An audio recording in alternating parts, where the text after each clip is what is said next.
కదా ఊరికే అది. నిజంగా కూడా ఖైరతాబాద్ కాన్ఫరెన్స్ లో డబ్బులు ఇచ్చినా, చీరలు ఇచ్చినా, ఇంకా ప్రలోభాలు గురి చేసినా, ఏం చేసినా ఖైరతాబాద్ కాన్ఫరెన్స్ ప్రజలు రెడీగా ఉన్నారు, సిద్ధంగా ఉన్నారు దానం నాగంత ఓడగొట్టడానికి.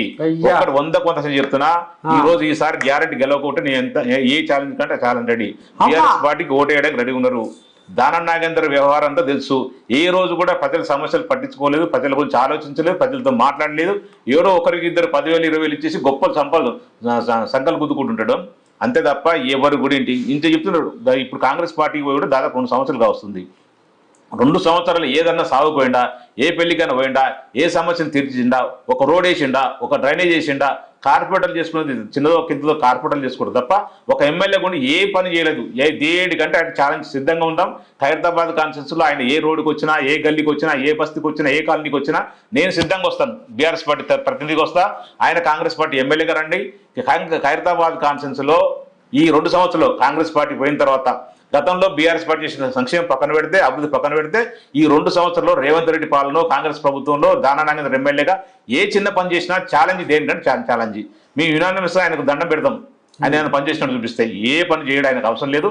పొద్దున్న లేస్తే సాయంత్రం దాకా ఆయన పర్సనల్ పనులు తప్ప ఇంక వేరే పని ఉండదు. సెటిల్మెంట్లు అది తప్ప ఇంకే వేరే ఉండదు. ఇప్పుడు మన్య గోవర్ధన్ రెడ్డి ఓడిపోయినా గెలిచినా రోజు జనాల నాట్యం ఆడింది అనే పేరు. ఎక్కడ ఏ సమస్య ఉన్నా నేను నా జనాలనే నా కుటుంబంగా తలుసుకొని ఉన్నా అని చెప్తున్నావు. మరి ఇప్పుడు ఖైరతాబాద్లో ఏం కనపడుతుంది ఇంకా సమస్య? ఇప్పుడు దానం నాగేందర్ ఎమ్మెల్యే 2 ఏళ్ల పొద్దు, మన్య గోవర్ధన్ రెడ్డి జనాలలో ఉంటే ఇంకేం సమస్య కనపడుతుంది? రేపు జనాలకు ఏం చెప్పి ఓట్లాడుతుంది? సమస్య అనేది నిరంతర ప్రక్రియ. ఒక రోజు ఈ రోడ్ వేసినాం అని చెప్పి జీవితకాలం 100 సంవత్సరం 200 సంవత్సరం ఉంటుంది ఉండదు.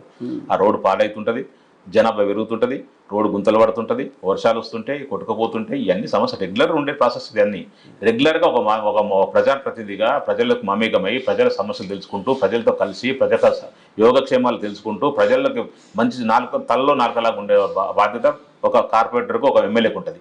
కార్పొరేటర్లు ఇంత కొంత చేస్తారు, కానీ ఈయన ఎక్కడే పోయింది అనేది అర్థం కావట్లేదు. ఇప్పుడు ఏ రోజన్నా చెప్తున్నారు కదా, మీ కెమెరా పట్టుకొని పోదాము, ఏ రోజన్నా ఒక రోజు వచ్చి ఎవరైనా చనిపోయిన ఇంటికి కార్యకర్త ఇంటికి వచ్చిందా, లేకపోతే ఎవరైనా బస్తీకి వచ్చి ఆమె సమస్యల గురించి మాట్లాడిందా, ఒక పేదవాడిని పరామర్శించిండా, ఒక పిల్లల్ని చదివించిండా, ఎవరికైనా ఏదైనా ఆరోగ్య బాధ సహకరించిండా, ఒక హాస్పిటల్ ఫోన్ చేసి చెప్పిండా, ఏం చేసిందని అసలు ఏం చేయడం చెప్తుంది కదా. అసలు ఆయన ఓన్లీ దానం నాగేందర్ అంటే కరప్షన్ మీన్స్ అంటే సెటిల్మెంట్ అంతే, అందుకే వేరే ఉండదు. కరప్షన్ మీన్స్ అంటే పక్కన పెడితే, కరప్షన్ అంటే ఎంత కొంత వస్తుంది ఏదైనా ఆన్లైన్ బెదిరిస్తే. కానీ ఈయన సెటిల్మెంట్ 100 కోట్ల రూపాయలు సెటిల్మెంట్ చేయాలి, కోట్ల రూపాయలు సంపాదించుకోవాలి. ఇప్పటికీ 1000 కోట్ల రూపాయలు ఉన్నాయి, ఇంకా కూడా సరిపోవట్లేదు ఆయనకు. సముద్రం నీళ్ళు వస్తే నీళ్ళు కనబడే కదా, ఆయన అంత ఆస్తున్నా కూడా ఆయన సరిపోదు. ఇంకా ప్రజలను పీక తినాలి, ఆ పార్క్ ప్లేస్ ఉండొద్దు, ఏ చిన్న చిన్న డిస్ప్యూట్స్ ఏమైనా సమస్యలు ఉంటే ఆయన పట్టుకోవాలి, ఈయన పిలవాలి, సో ఆయన పేరు రాయించుకోవాలి. ఈ తప్ప ఇంక వేరే పని లేదు. ఎట్టి ఖైరతాబాద్ కాన్ఫరెన్స్ మాత్రం ఏం ఉపయోగపడలేదు దానం నాగేందర్. 2009 నుంచి 2014 వరకు ఒక మంత్రిగా ఉన్నాడు, ఒక ఎమ్మెల్యేగా ఉన్నాడు. ఏ ఒక్కరికి కూడా ఇంత ఉపయోగపడలేదు. అంటే కొంతమంది ఆయన బెదిరించే భయపడిచే చెప్పించుకోవచ్చు, కానీ వాస్తవం మాత్రం అది ఎవ్వరికి ఇంత ఉపయోగపడలేదు. నెంబర్ 1. నెంబర్ 2, 2014 నుంచి 2018 ఓడిపోయాడు. ఏ రోజు కూడా తన సొంత అనుచరులకు కూడా తల్లిదండ్రులు చనిపోయినా కూడా అటెండ్ అయిన సందర్భం లేదు. సొంత అనుచరులు దానికి ప్రాణం పెట్టి పనిచేసిన వాళ్ళకు కూడా ఒక్కరోజు కూడా పలకరించి పాపాను పోలేదు. 2018 తర్వాత ఖైరతాబాద్ కాన్ఫరెన్స్ లో బీఆర్ఎస్ పార్టీ గెలుస్తుంది, సంక్షేమం మంచిగా నడిచింది, అభివృద్ధి మంచిగా నడుస్తుంది, పార్టీ మంచి పటిష్టంగా అయిందని చెప్పేసి కాళ్ళలో పడుకొని కేసీఆర్ కాళ్ళు పడుకొని మా పార్టీలోకి వచ్చిండు. 2018లో సార్ నా నోటు కొట్టిండు, నా కడుపు కొట్టిండు, పోయి ఖచ్చితంగా టికెట్ తెచ్చుకుని గెలిచిండు. 2018 నుంచి 23 వరకు మళ్ళీ అదే పైరోలు చేసిండు. అయినా కూడా ఎక్కడ కూడా కార్పొరేటర్ 6 కార్పొరేటర్లు ఉంటే మా దగ్గర 6 కార్పొరేటర్ పనిచేసేసి కేటీఆర్ గారు చేసిన మున్సిపల్ శాఖ మంత్రి అంటే బాగా పనిచేసిండు, బాగా సక్సెస్ అయింది అన్ని విషయంలో, కరెంటు విషయంలో కానీ, వాటర్ విషయంలో కానీ, డ్రైనేజ్ విషయంలో కానీ. 2023లో మళ్ళా టికెట్ ఆయనకి ఇచ్చారు. కేసీఆర్ గారు గెలిచిండు. విశ్వాసం లేని ఘాతకుడు ఎంబడే పోయిండు వారి పార్టీకి. దీన్ని బట్టి ఎప్పుడు అర్థం చేసుకో ఎట్లాంటి వ్యక్తి అనేది. అయితే మరి ఇప్పుడు ఏం లేదు కానీ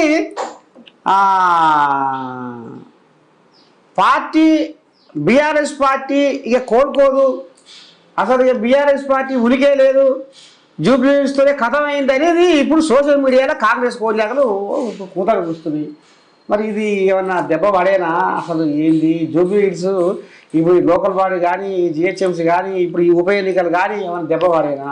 ఒకటి గుర్తుపెట్టుకోండి తాతగారు, ఇప్పుడు 2014 మేము కూడా అదే అన్నాం. కాంగ్రెస్ పార్టీ ఖతం అయిపోయింది, కాంగ్రెస్ పార్టీ ఉండదు, తెలంగాణ ఇచ్చిన పాట వచ్చిన పాట అని గొప్పలు చెప్పుకున్నా కూడా అసలు అడ్రస్ లేకుండా వేయండు అని చెప్పి మేము కూడా చెప్పిన సందర్భం ఉంది. 2018కి వచ్చే వరకు మేము కూడా సేమ్ అదే చెప్పినాం. 2018లో మేము దానం మన ఈయనే రేవంత్ రెడ్డి గారు ఓడిపోయిండు, స్వయంగా రేవంత్ రెడ్డి గారు ఓడిపోయి ఇక్కడ వచ్చి మళ్ళీ మల్కాజ్గిరిలో ఎంపీ అయ్యిండు.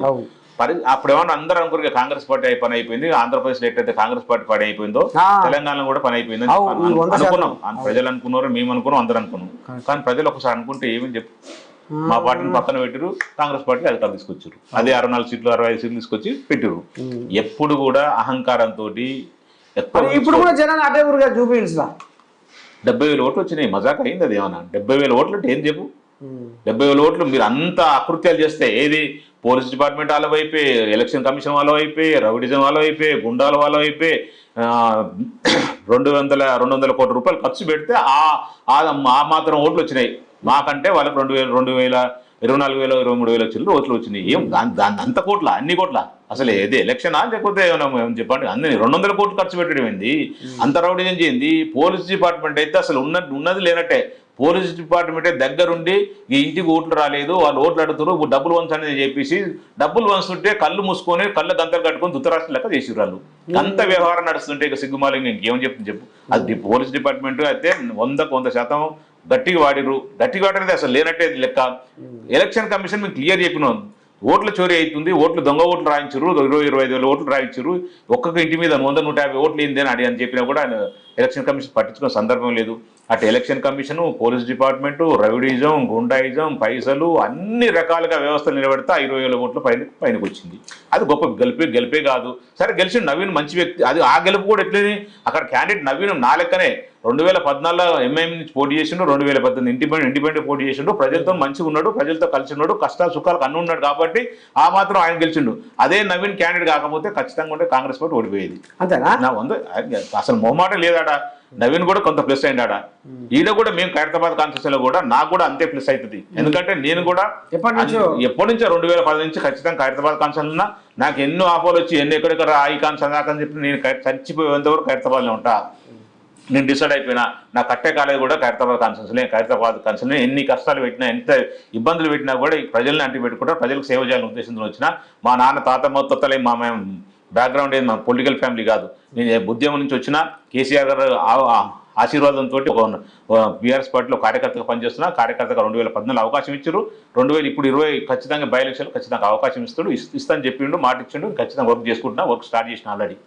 ఇక ఇప్పుడు ప్రతి ఒక్క మీటింగ్లో పెద్ద మనిషి కేసీరావు సార్ ఏమనేదంటే కనతలికి భూమి పెట్టినోడు పినతలికి బంగారు గాజులు చేయిస్తా అన్నాడట అని ఈ సాయంత్రం సార్కి వచ్చేది.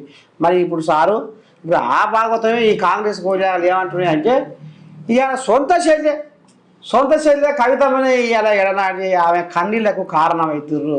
వీళ్ళు సొంత శైలికి న్యాయం చేయని వాళ్ళు జనాలకు ఏం చేస్తారు అనేది కూడా వీళ్ళు తెర మీద తీసుకొస్తారు సారు. మరి ఏం చెప్తే వాళ్ళు? అది తప్పండి. ఇప్పుడు కవితక్క గారు ఏంటంటే స్వయంగా ఆమె ఏదో సొంత ఆలోచనతో బయటకు వెళ్ళింది తప్ప కేసీఆర్ గారు లేదు బీఆర్ఎస్ పార్టీ బయటకు పంపలేదు. సరే వ్యక్తిగతంగా ఇంటర్నల్ గా ఆధిపత్య పూర్వ ఉండొచ్చు, నాకు ఎక్కువ నాకు తక్కువ ఉండొచ్చు. కేటీఆర్ గారు ఏదంటారు సపోర్ట్, ఆయన మంచిగా క్యాలిబర్ ఉన్న వ్యక్తి, ఒక మున్సిపల్ శాఖ మంత్రి.